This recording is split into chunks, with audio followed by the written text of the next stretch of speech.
welcome to another beautiful episode of Leadership Podcast with Stephen Akintayo. And today, what's funny is that I'm the one dressing like the politician, and he's the one dressing like the businessman. Okay, so today I have a businessman, by the way, as well as a politician, and we're going to be looking at leadership. We're also going to be looking at leadership among young people.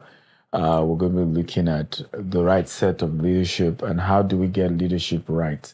Ladies and gentlemen, I have in the studio, this is from Accra, Ghana, but makeshift quick studio, Honorable Shina Peller.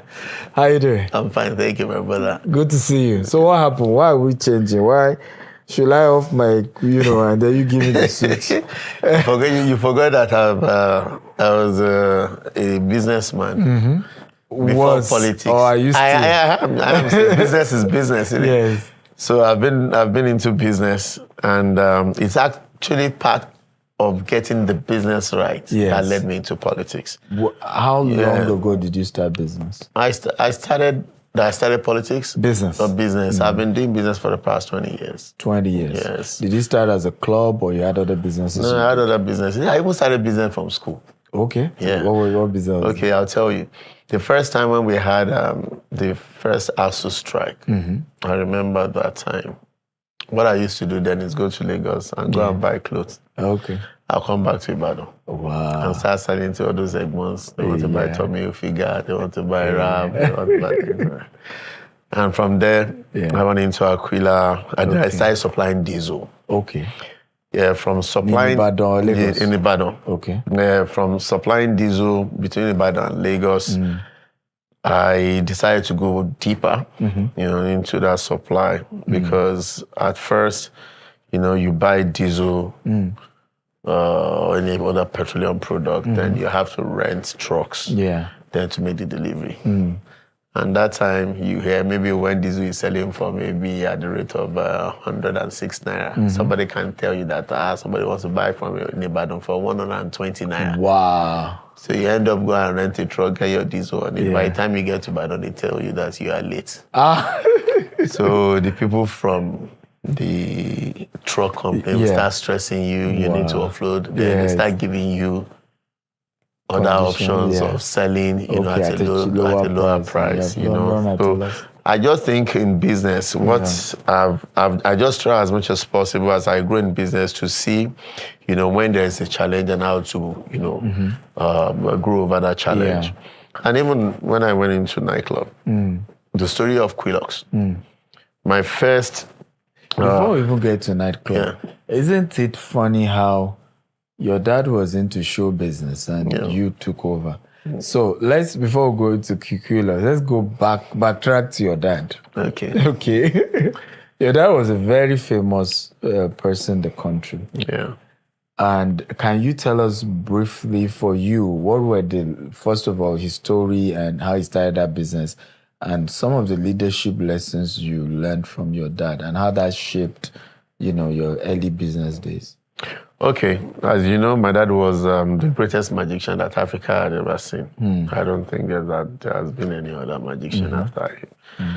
And he died about 27 years ago. I think it's going to be 28 these years. 1997.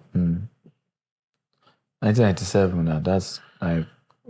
1997, that's 26. 27 years now. So, yes, when we were growing up. At what age did he die? He died at 61. Wow, that was young. He died at 61, he was assassinated. He was assassinated. By who? We don't know till today, but he was assassinated while praying. Wow. Yeah, because, Was he a Muslim? Yeah, he was a Muslim. He prays 5. He doesn't joke with his prayers. Wow. And I can say that's one of the things that I got from him. I've realized how important prayer is now. And I think that is the most important part of my everyday. And so at that time, I think he was on an interview that they were asking him about magic and when is it that he doesn't have, the magic power around him. So he said on the TV that whenever he wants to pray, Yeah. His man, yeah. So he was actually assassinated while he was praying. Wow. Yeah, but so that's, like I said, is a challenge. That's a very touching one. Yeah. But how did, first of all, I think I want to say that my condolences anyway. Thank you. I can see even here that it's really a touching story. But was the assassination the reason why you didn't go into that type of magic business? Magic is magic.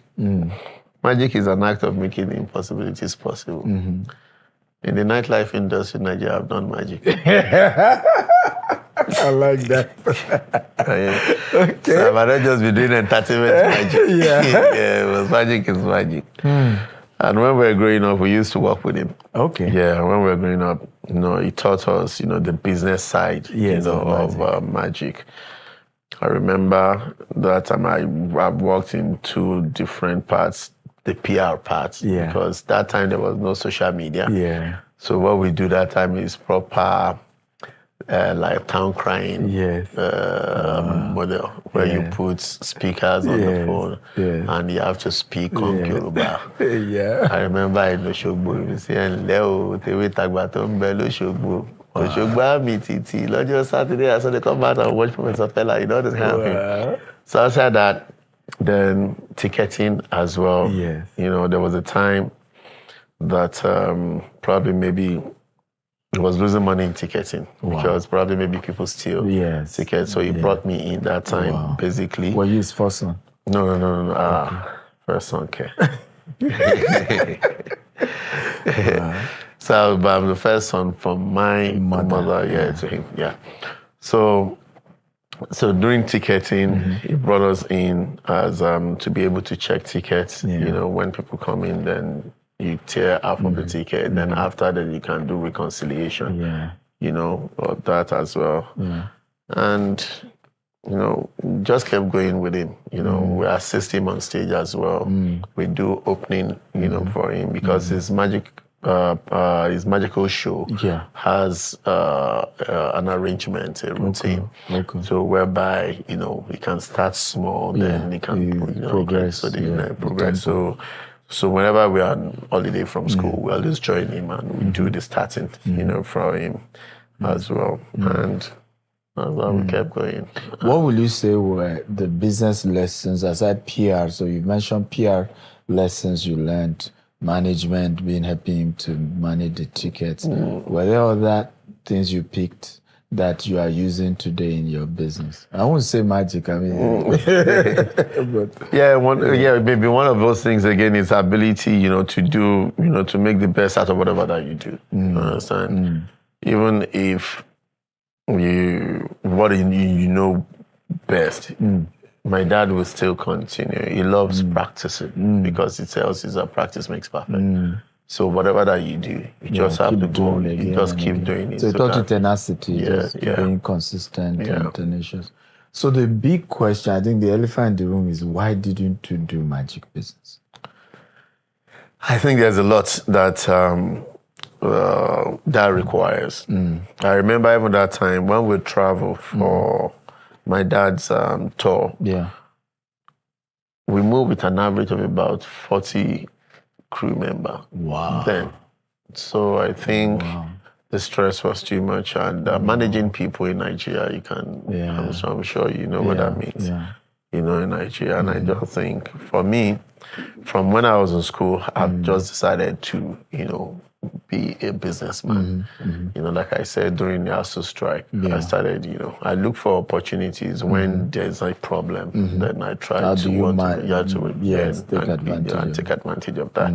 And that was what I have built, till today, even finding myself in politics, because I see governance as a big problem in Nigeria. And that's why, as a nightclub owner, when I woke up one day and I said I was going into politics, people thought I was running mad. Yes. Exactly, because the nightclub business is a big business. And what year did you start the nightclub business? Okay, the story about the nightclub, I started Quillox. That was in 2013 as the first purposely built nightclub. Wow, first? Yeah. But before then, purposely built nightclub to world standard, world-class standard. That you can enter. The first nightclub you can enter in Nigeria, you can close your eyes and feel you are in the United States. So you can feel that you had maybe live in Miami or one of these big top clubs around the world. But before then, I was a partner at a club called Grotto. I don't know whether you know Grotto, Natimiang in Lagos. During this time, I had a partnership, with this guy. He's my friend. And it was operating Grotto. So at that time, he had, some operational issues and maybe bank issues and everything. So he approached me saying that he needed a partner. Most of all the clubs in Lagos then were run by partnership and everything like that. So when I went into the business with him, I asked for the records and I told him for us to be able to step up on the sales, we need to do 3 things. The first thing is change the name of the club. So that at least when you want new patronage, then you let people know that it is a new business. 2, we need to do some renovation. It might not be something too much, but when people get a new name and they walk into the club, you want to see new things. Even if the walls are white, change to black. If you have the DJ on the right, you can move the DJ to the left, and just do some renovation. And the most important thing is the management structure, Very true. Of the club. So how the club is run. Because before, he just takes money directly from the cashier. And so I put in the right management structure there. Even myself and him were on salary and everything. So every money that comes in goes straight to the bank. So although, we created petty cash accounts and all sorts. So, but within a space, so I renamed the club Grotto. We renamed it Lux. Which means luxury in French. So that was in 2010. 2011. So within a space of 3 weeks that we opened the club made double the amount of what it was making. Wow. And it was good business. But unfortunately, the partnership got sour. I can expect that. Partnership got sour. He had to dissolve the partnership. Wow. The club now moved back the name to Grotto, and my name was thrown at me. By that time, that had already developed my interest in nightlife. So I said to myself that I was going to build the best club. Wow. So at that time, I didn't even have the budget. Wow. But I just went on the internet and I Googled the 10 best nightclubs in the world. Wow. I took my passport. I traveled, and at every night I go back to my computer and I try to make a plan. Wow. So by the time I came back to Nigeria, my perception about nightclub had changed. Wow. So it took us at least a space of 2.5 years to put Quilux together. Wow. In Lagos or? In Lagos. And when they asked me what is the meaning of Quilux, then my company name was Aquila, which means eagle in Latin. So if there was no Lux, that Quilux would have been Aquila Club. But because my name was thrown at me, Lux, so I had to take Qui from Aquila and Lux. From Lux, I made it together to become Quilux. So when people ask me what is the meaning of Quilux, so I tell them it means redefinition in Shina's language. So we redefine nightlife with Quilux. And today, we thank God, the business has been on for 11 years now. Where was the first location? Same location. Same place. Same name. How did you get 100% indigenous staff. How did you get that location? Because it's a prime location. Yeah, the prime location, So it was leased at the beginning, And as it is, the club was built from scratch. Even at that time when I wanted to invest in the club, I had a lot of people that discouraged me. My financial consultant was against it. My lawyer was against it. Why were they against it? And it does say that in general, nightclub business is not a business for long lifespan. But for me, I knew what I wanted, and we're focusing more on building success. So with Quilux, from 2013 till date, has become the every year new club. I think it is the only club that shuts down every year. Really? And reopens again, For how long do you know it shut down every 30 days. We run an 11-month calendar. So after every 11 months. Okay.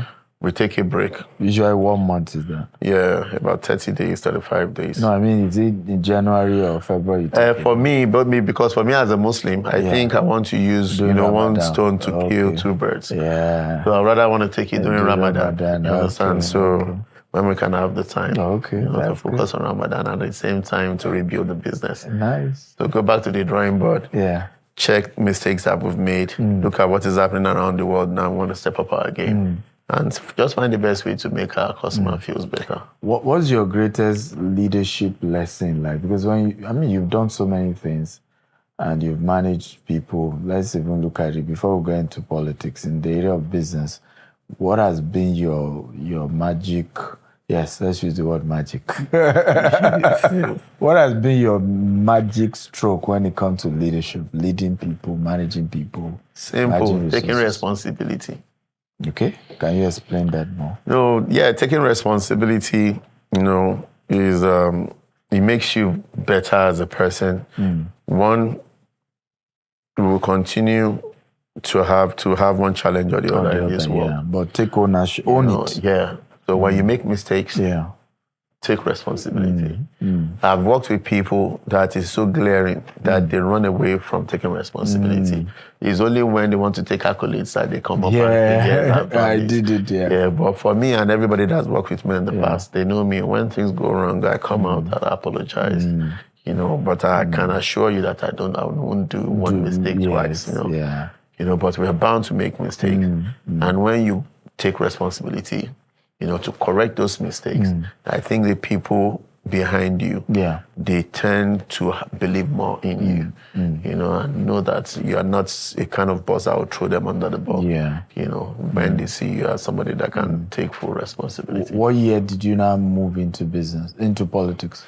Yeah, I moved into politics in 2018. And this is funny. I need to just tell you a story. Yeah. Because for me, I've never thought I'd be a politician. Okay. Before I joined politics, if you had placed a bet with me, with 10 naira, I could have bet with my life that I will not do politics. Wow. Why? Honestly. Why?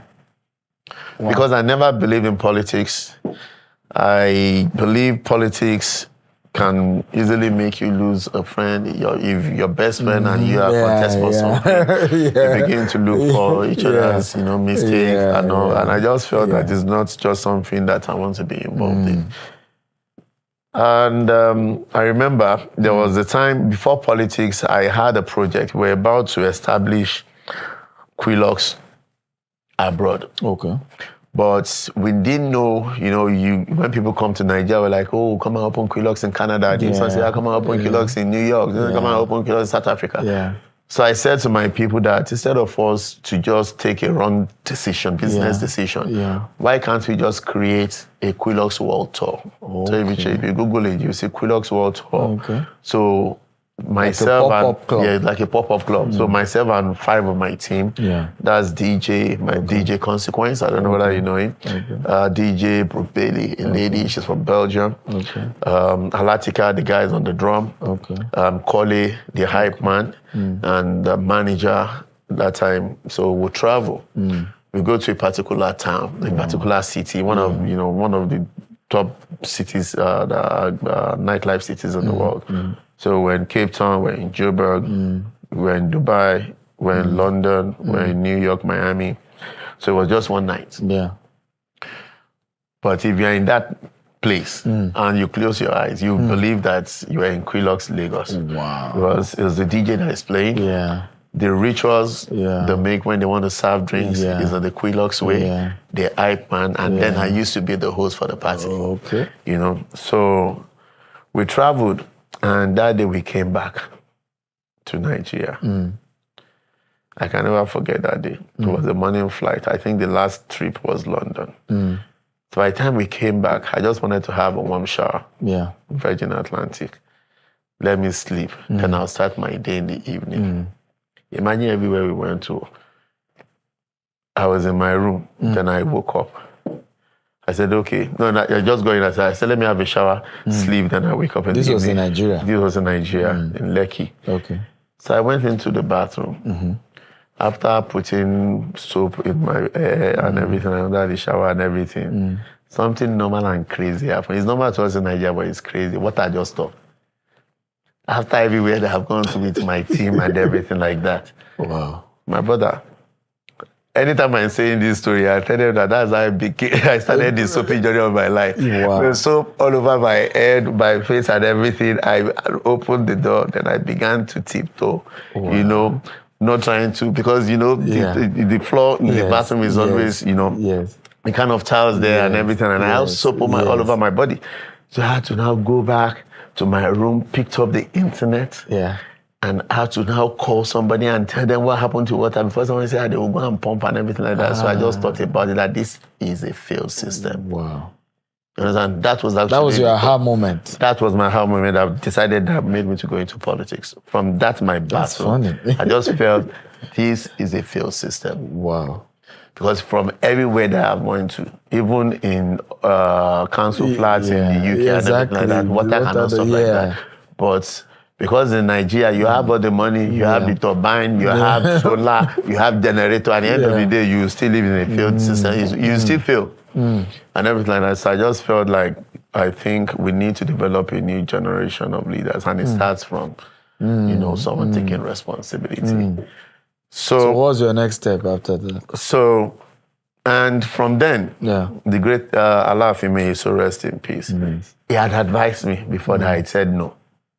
Because there was a time that he came when I did my dad's remembrance. Yes. And I was trying to look at what to do to immortalize his name. So I said, let us, because of Okiogun, the area that I come from, it occupies the largest percentage of the land in Oyo State. And the land is fully agrarian. And I was looking for what to do to celebrate him. But I noticed that there is no unity among our people. So I decided to say, okay, let us play football competition. Okay. So, football is a universal language to build unity. When you have two enemies together supporting one team, if that team scores, they won't know when they will hug each other and everything. So we played football and that day, and as a sign of unity, I invited the Alaafin. Okay. And I invited the Oni of Ife. Oh. And before the Alaafin and Oni of Ife, they don't used to attend the same current event. Oni? Yeah, the current Oni. Okay. So it was that time when the Alaafin heard that, he told me that I should go into politics, but I just listened then, but I was not putting my body.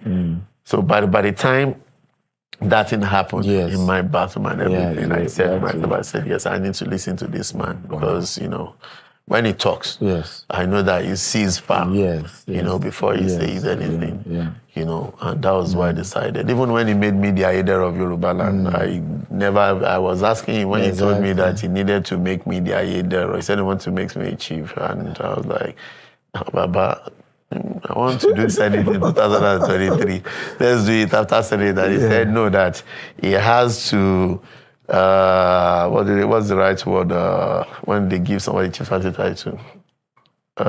Install. Okay. Yeah, he has to install the first Ayedero. Wow. I told him that what is Ayedero? He said the man that will promote peace and prosperity in the land. And all the qualities of the person that he wants, that I have it. And the sign that he needed to see to install the first Ayedero, he has seen it. I asked him, I said, what is the sign? He said coronavirus. That because something that will affect the whole world, then he needs to bring in the first Ayedero. So I told him, okay, Baba, let's do it in 2023 after my election. And he told me that year. He said, we must do it that year, that he has to install me as the first Ayedero. That year. So when he died the second, I was the last person I emailed. So at that time, so he was the one that told me at that time too that I should go into politics. Wow. So I just listened to him that, yes, I've heard. But that morning, when that thing happened, I said to myself, I said, we are living in a failed system, and I think someone has to build the cat. We need to start to develop, people, even if it's just 1%, 2%, we continue to grow, identify ourselves as people that believe, leadership is important. Every father has a father, and every leadership, even in America, when it comes to politics, you say, oh, he's following Ronald Reagan system. People will say Obama was a mentee to Bill Clinton.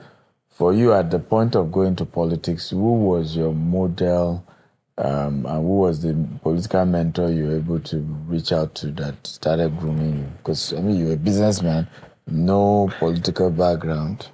Or you didn't get any? I did not have any. I think maybe if there was any then, yeah, I would just say is the late Ajimabi. Okay. Yeah, because he was a governor. Yes. And, yeah. So I came in through his regime. Yeah. But for me, today I just believe, I do not believe in godfatherism. No. You don't believe in godfatherism? No, I don't. No. I believe in mentorship. Yeah, I believe in mentorship. Yeah, so shouldn't you but even with mentorship, if I'm going to believe that there must be, I believe in identifying the values in that person. But if those values are there no more, then I don't believe in it. So are you saying the entire political landscape of Nigeria at the moment, there's nobody even if they give you the opportunity, you can go submit under their mentorship? Maybe the governor for your state. And I tell you the reason. Okay. Why? One, he was a businessman doing well in his business before he went into politics. Okay. Two, he's a youth-driven person. Try as much as possible. You understand? And he understands that we need to develop a new generation of leaders, and it gives opportunity to more young people. And three, he fought his way, you understand, to the top. Maybe if you have time, you can try and watch Omi Tuntun when Seyi Makinde contested for governorship under SDP. Wow. Yeah. Serious? SDP? Under SDP. That's 1992. Yeah, no, it was not 1992. That was 2015. Yeah, he brought the Then he has worked. He has fought with that during the time of Adedibu. Yeah. That people thought they were going to kill him. Really? You know what I'm saying? And everything. So if somebody like that, who came from the private sector and has come into politics and be able to drive it to that level, I think I'll prefer and be comfortable to, understand, to submit to Well, the argument is that the reason why, some people move from private sector into public sector fail in politics is because they are too opinionated, too rigid, too egocentric. They are not humble. They don't know how to, be prostrating, following politicians up and down, and that we might never get that season in Nigeria where we will find people get into leadership based on merit. It will always remain this, you have to go and serve and queue. That's in the APC, but I don't think it's happening in any other party. Maybe it's in the APC, you go in all the parties, you all are the same.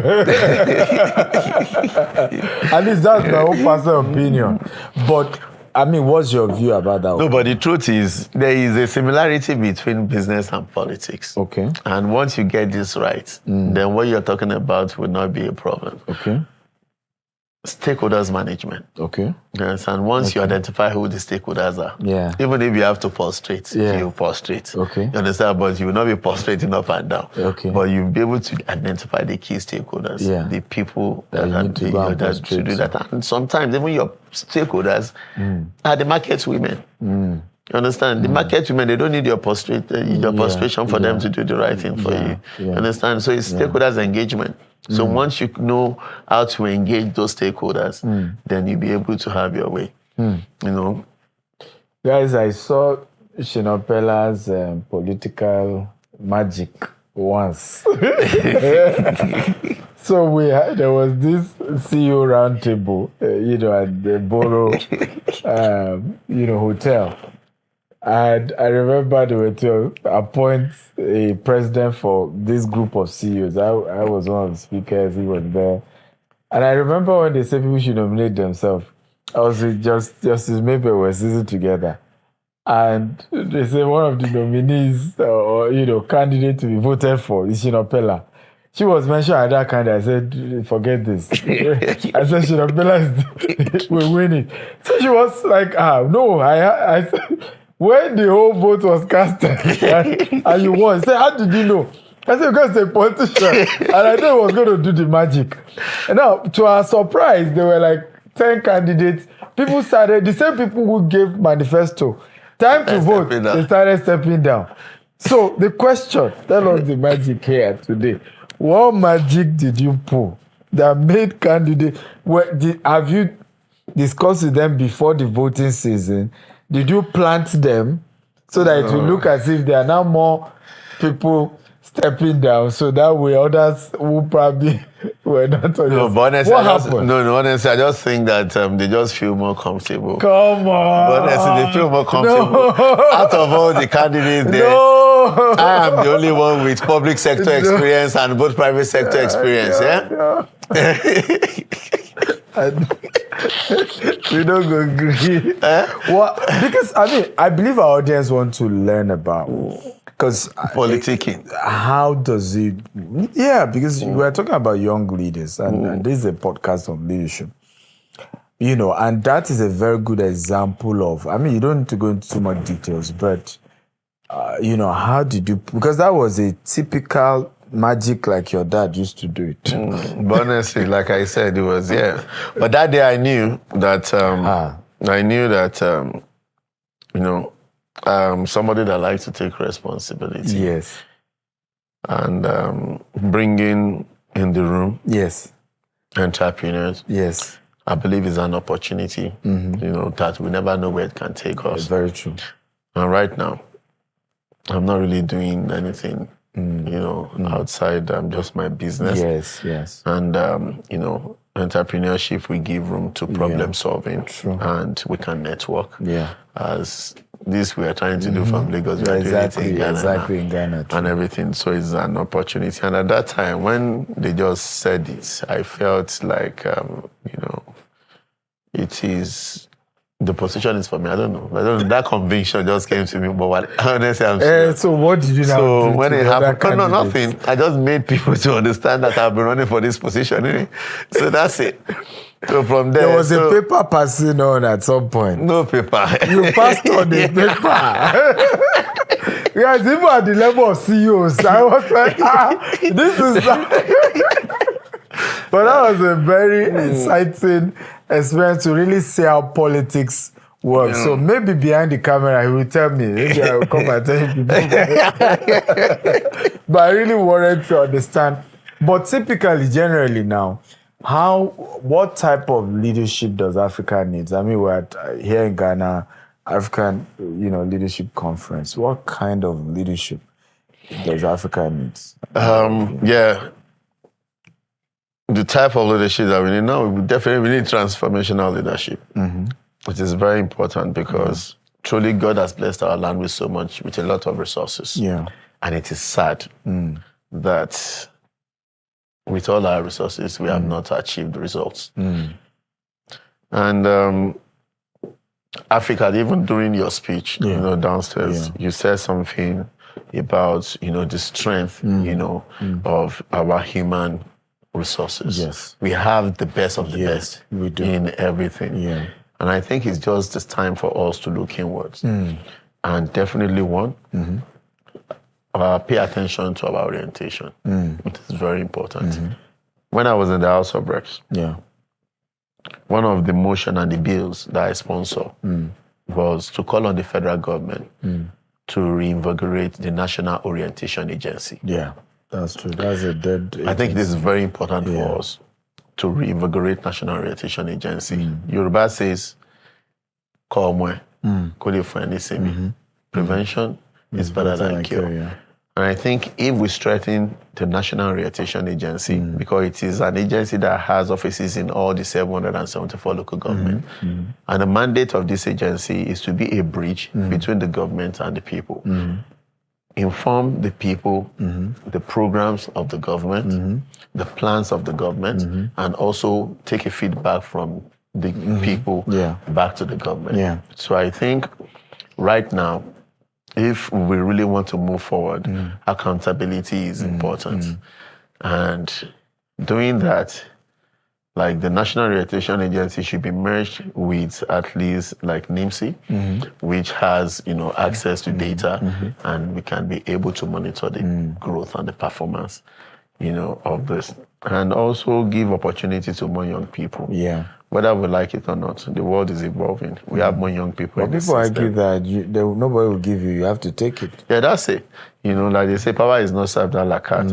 And you said something today, and I really, I put it down, that the wisdom of the old and the energy of young people definitely, create magic. You will create magic. Yeah. And I think so as well. I believe that. But I think when we're talking about more young people now, it should even be young people that have achieved something on their own. I agree with you. You don't just pick up young people because they are young. You must be able to look at them. What has this person been doing for the past 10 years as a young person? So if you can sustain as a young person, in 10 years, in your private business, you definitely do well, in the business of government. Will you contest the governorship election 2027? People believe you return to PDP because you want to be the next governor of your state. No.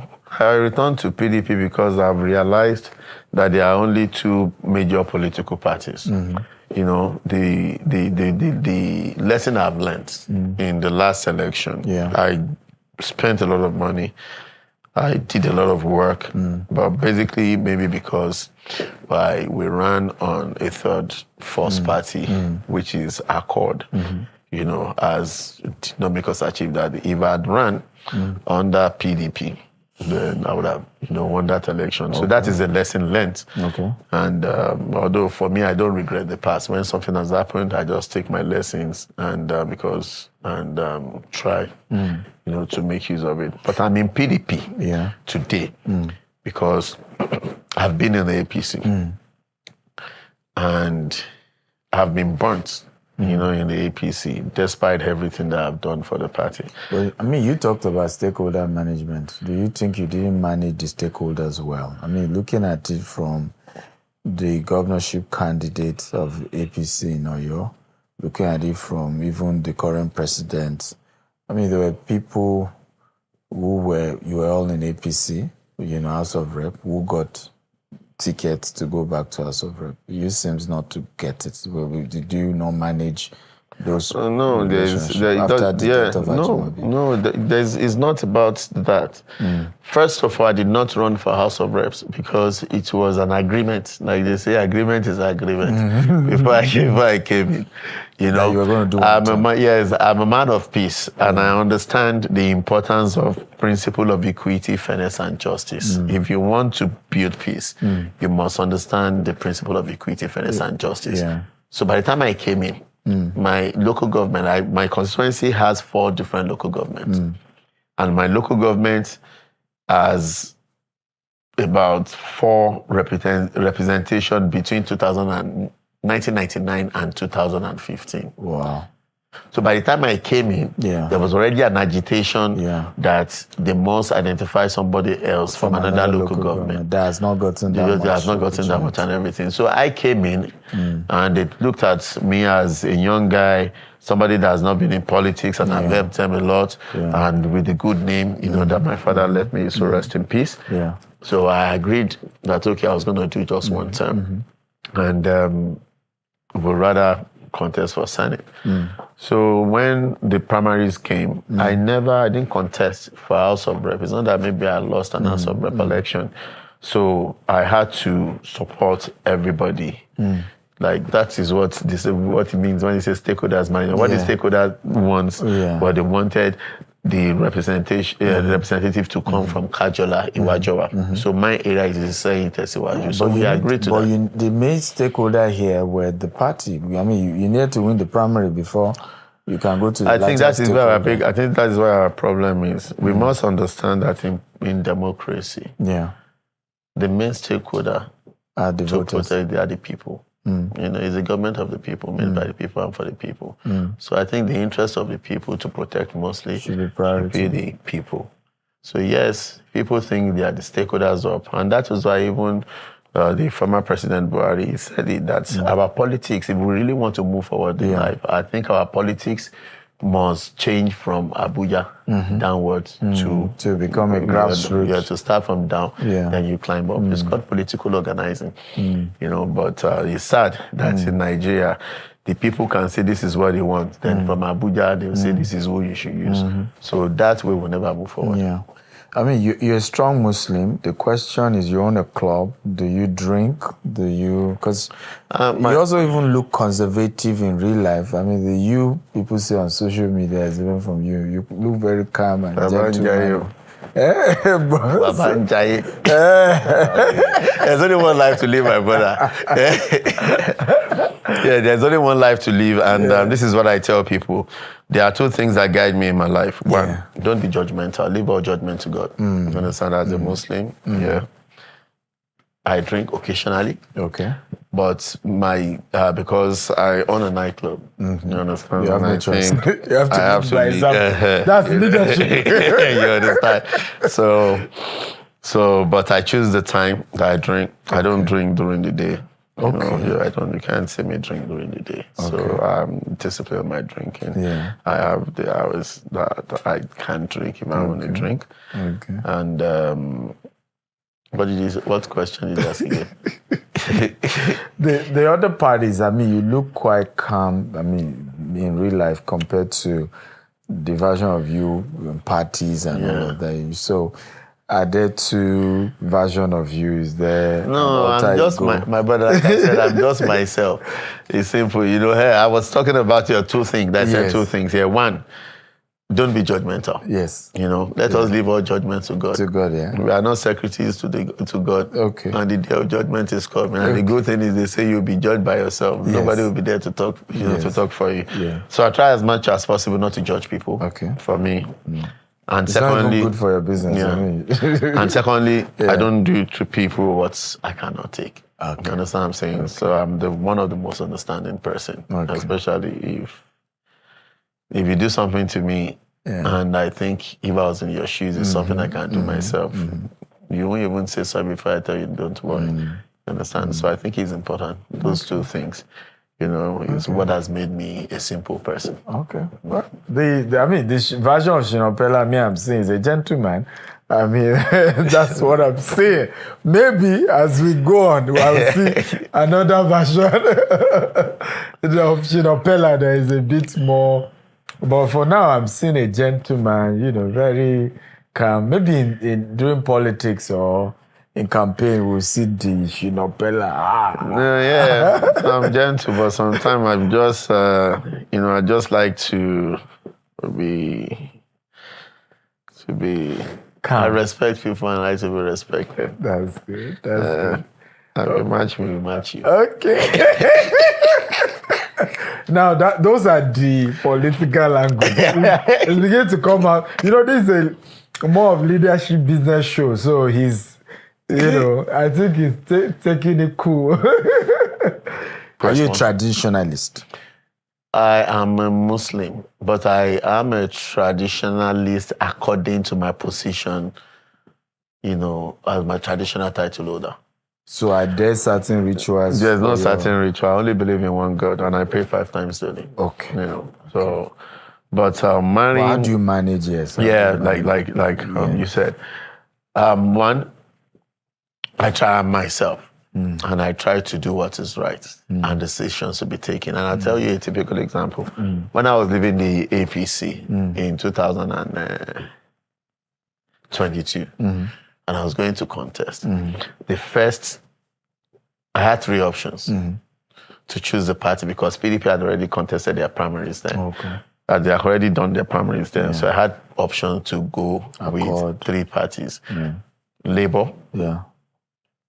Should have joined Labour. And NPP. So that is it. So how would it be if the Ayede of Yoruba land, when we had a Yoruba agenda for president, then I am now in a Labour Party. So you understand? So that is leadership. Okay. So I had to forgo that. Okay. Even I had my friends in Labour. I had people that already, they already had a red carpet for me to come into Labour. Yeah. You sound like a mentally, rebellious person. Yeah, but as my position as the leader of Yoruba land, at that time, Yoruba will believe that the president should be the Yoruba president. And so I had That means your type of leadership believes in nepotism, is that it? No, not nepotism. At that particular time, I believe in in upholding the position that I hold, because I'll be having issues with some royal fathers. Okay. You understand? Okay. And for example, my chieftaincy title was given by the Alaafin of Oyo and seconded by the Ooni of Ife. Yeah. And at that time, all the traditional rulers are already coming together to say it is the time for Yoruba. Okay. And they mean Yoruba, Ayedera of Yoruba land, will be saying something different. So that's why I decided just to avoid that, you understand, and say, okay, let's put that on the side and look at the other two parties. So we had NNPP and we had Accord. So sitting with my people, the kind of leadership that, I practice what is called a collegiate leadership. Okay. Where I don't just take the decision. Okay. So we sit down, then we start, then we agreed that the best party to go for is Accord. One, because the people that we want to campaign to, most of these people only know the APC and PDP. So what advantage can we use against them with this party? So the advantage that we saw, number one, is Accord Party was the first party on the ballot paper. Okay, that's good. So it is easy when you are doing your sensitization. So for you to tell them the first party on the ballot paper.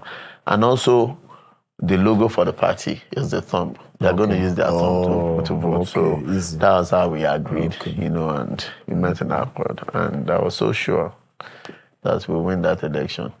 You were so sure? Well, yes, now. So how do you manage the heartbreak of losing an election? My brother, so that is the one thing to me. I did not suffer any heartbreak. Wow. Really? No. Despite that, I've come to realize in life that there'll always be a challenging time for everybody. At that time that I lost an election, maybe somebody else is losing a child. At that time that I lost an election, maybe that somebody else had an accident and they are going to cut off his legs. So for me, I've come to realize that I pray to God, that He should not give me any challenge that is bigger than me. But I've come to believe in God's plan. So if things doesn't go my way, I'm not upset. Yeah, you're not Even upset. people at home that day, they were so shocked. Wow. Because me, I was upstairs a week before the election. We were having a feast in my house almost every day, killing cow and the whole town, everybody come and eat in my house. So after they said that we've lost an election, I was in my room upstairs. I had breakfast. I came downstairs, I saw the cow was still on. I said, if you will not come and kill this cow, people were crying. Me, I've eaten upstairs. Wow. And thank God, we're able to immediately come together and take a decision on what to do for governorship. Because at that time, even as an Accord member, we had a governorship candidate. So you then went again. Wouldn't people see that as a betrayal? No, it wasn't a betrayal, because at that time, like I said, I joined politics purposely because of the people. And mainly because of my people from that Okeogun region. Because I believe that Okeogun area have been so marginalized over the years, and we have a lot of resources. I was telling you when we were coming upstairs, there are 2 suspended lakes in the world. The first one is in Colorado in America. The other suspended lake in the world is in my local government. So there's so much resources, good people and everything, and they're marginalized. So I tend to, and with the kind of leadership that I have, for us to follow, ourselves. And if you look at the political system in Oyo State, they cannot announce the results of a governorship election if they have not brought the result of Okeogun. Wow. So at that time, after I lost the election, there was a meeting in Shaki with all the traditional rulers and all the political heads, from every political party. And in that meeting, they agreed that if Shina Peller has lost Senate, it's not his loss, it's our loss. So, and now we have another election, and the 3 people that are contesting this election, they are from Ibadan. As Governor Seyi Makinde, Shibayo Adelabu, and Tessim Folari. So, are we going to be fighting ourselves here and divide ourselves, and at the end of the day, divide your votes, So let us all come together. So at that meeting, they agreed, identifying what Governor Shina Peller has done for the zone and the time that he needed to use to complete his term. And it was an anonymous decision, that we need to put our land first and, follow Shina Peller. So at that time, I had no choice. You have the royal fathers who I will still work with in the future. So I don't want to see as the only one that is saying something else. So, and at that time, I spoke, the first person I went to meet is my candidate. And also people had already even spoken to me then to tell us, guy, you guys just suffered a loss. You have another election in 2 weeks. You don't have a House of Reps out of 14 House of Reps. You don't have a senator out of 3 senators. How do you want to win? So I think at this time, what people do is to merge. So probably maybe you should merge with APC or merge with the PDP. But at that time, merging with APC was not even an option because, we were thrown under the bus from APC. So your candidate in accord as well. Yeah. So, and with what has already been said from home, the direction was pointing to work for the governor. So I had the conversation with Chief Adelabu. And did he support your decision? At that time, he didn't support it because he thought that he could win, that they would win the election. But for me, I was more practical because I needed him to prove to me that he could win. And I told him, I remember asking him, telling him that, okay, what happened if we lose? And he said, if we lose, everybody will go and bear their loss. I said, okay, I'm already bearing one loss now.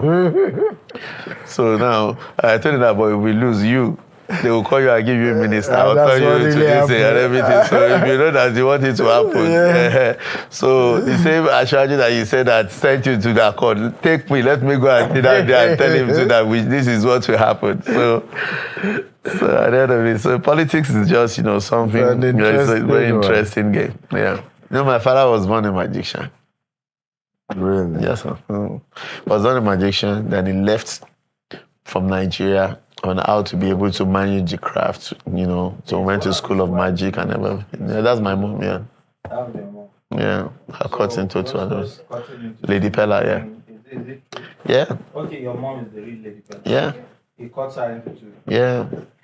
It makes her fly, makes her disappear.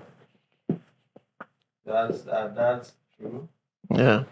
Or you are not sure of the background? I'm a magician myself now.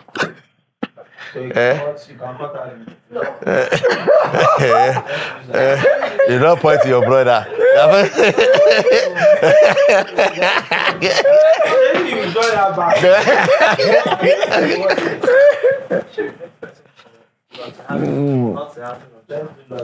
So the lead generation. Okay, so in 2021, we started the lead generation initiative. And this is the reason why I believe that, organization like Lead Generation Initiative should come to life. You agree with me that we need to begin to develop a new generation of leaders. Yeah. And the Lead Generation Initiative was a non-governmental, non-partisan organization that is focused at charging the youth to take active responsibility for building their immediate community environment. So we'll travel to one state, identify young minds in that state, possibly two people per local government. It was free of charge. It was actually running on my personal funds. And put them in a hotel. Then breakfast, lunch, and dinner. We give them stipend. And at the end of the day, the next day, between 9 a.m. in the morning and 5 p.m., then we train them. The first thing we train them on is active citizenship. Yeah. Because a lot of people, even in Nigeria, they are citizens, but they don't even know their roles. They don't know their rights. So we try to teach them that. Then we teach them political mobilization and political organizing, how to organize themselves, from the polling unit level, to the ward level, to the local government level, then before you start thinking of, your senatorial districts or your federal constituency. So we let them to realize that before you think about who the next president of Nigeria should be, you should ask yourself, are you that kind of president that you want? you know. So we teach. So it was a trainer model where we train them and give them certificate and allow them to go and train other people. So in Nigeria today, we have trained over 1,000 young people, and those 1,000 young people have trained over 100,000 on leadership, on political leadership. So it's called Lead Generation Initiative. So it is an organization just to develop leaders. It is not for me because I'm building any structure to run for anything. But I just think that we need to just equip more young people, understand, for them to understand how important politics is, because a lot of people do believe that politics should be played, by people that are dirty, that don't understand. This is like to me now today, it's even like a stigma. Before I get somewhere that they say, Shina Peller is a politician, I will be like, so what was I before I joined politics? Yeah. So, but I just think that it's high time, for us to develop this young generation. So bottom line, you are not sure if you contest any position at the moment. And that one is left for the people to choose. Whether they want you or not. Yeah. Honorable Shina Peller. Thank you. Thank you. It's always good to meet you. Thank you. The billionaire Dr. Akintayo. The billionaire Shina Peller. Ladies and gentlemen, that's another wrap of a beautiful episode of Leadership Podcast with me, Stephen Akintayo. See you on another beautiful episode with another wonderful guest. Have a wonderful day. Bye-bye.